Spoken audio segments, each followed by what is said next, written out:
Il y a 3 modifications principales qui ont été apportées à la définition du lanceur d'alerte par la loi du 21 mars 2022 à la loi Sapin 2. La première, elle porte sur la personne du lanceur d'alerte, alors que jusqu'à présent, il fallait que la personne agisse de manière désintéressée et de bonne foi.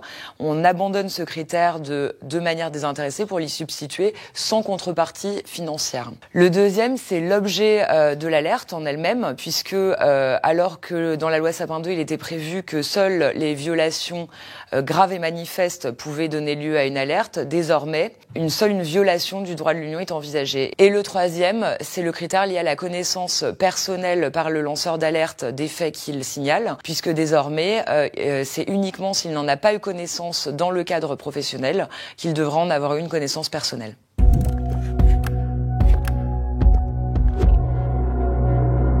Premièrement, désormais, les lanceurs d'alerte ont la possibilité de s'adresser aux défenseurs des droits pour être sûrs de leur qualité de lanceur d'alerte. Le deuxième point qui évolue et qui est important, c'est une irresponsabilité civile au bénéfice des lanceurs d'alerte, puisque désormais, même s'ils dénoncent des faits qui ne sont pas avérés, mais de bonne foi, ils ne peuvent engager leur responsabilité civile. Le troisième point, c'est la protection dont bénéficient également les facilitateurs de l'alerte, qui peuvent être soit des personnes physiques, soit des personnes morales, et donc qui bénéficient de la même protection que les lanceurs d'alerte. Le quatrième point, ce sont les aides financières qui ont été mises en place au bénéfice des lanceurs d'alerte. Donc il y a des aides financières à la fois pour les frais de justice, mais également des aides financières pour avoir des provisions, par exemple, et pouvoir subvenir à leurs besoins dans le cas où le fait d'avoir lancé l'alerte a eu des conséquences graves sur leur situation financière. Dernier point de précision, le règlement intérieur devra être mis à jour à compter du 1er septembre 2022 pour y intégrer l'existence de dispositifs de protection au bénéfice des lanceurs d'alerte.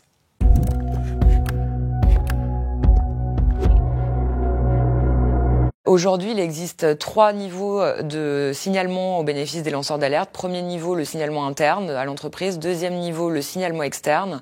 Et troisième niveau, la divulgation publique. Demain, avec l'entrée en vigueur de la loi du 21 mars 2022, les lanceurs d'alerte auront le choix entre effectuer un signalement interne au préalable ou directement un signalement externe, voire même de passer directement à la divulgation publique dans certains cas. Par ailleurs, les modalités de signalement ont évolué puisque désormais on peut mettre en place des procédures pour les lanceurs d'alerte au niveau du groupe, alors qu'avant c'était au niveau de l'entreprise. Enfin, les lanceurs d'alerte peuvent être des lanceurs d'alerte externes et faire des signalements internes, par exemple d'anciens salariés, des candidats à un poste ou encore des organisations patronales.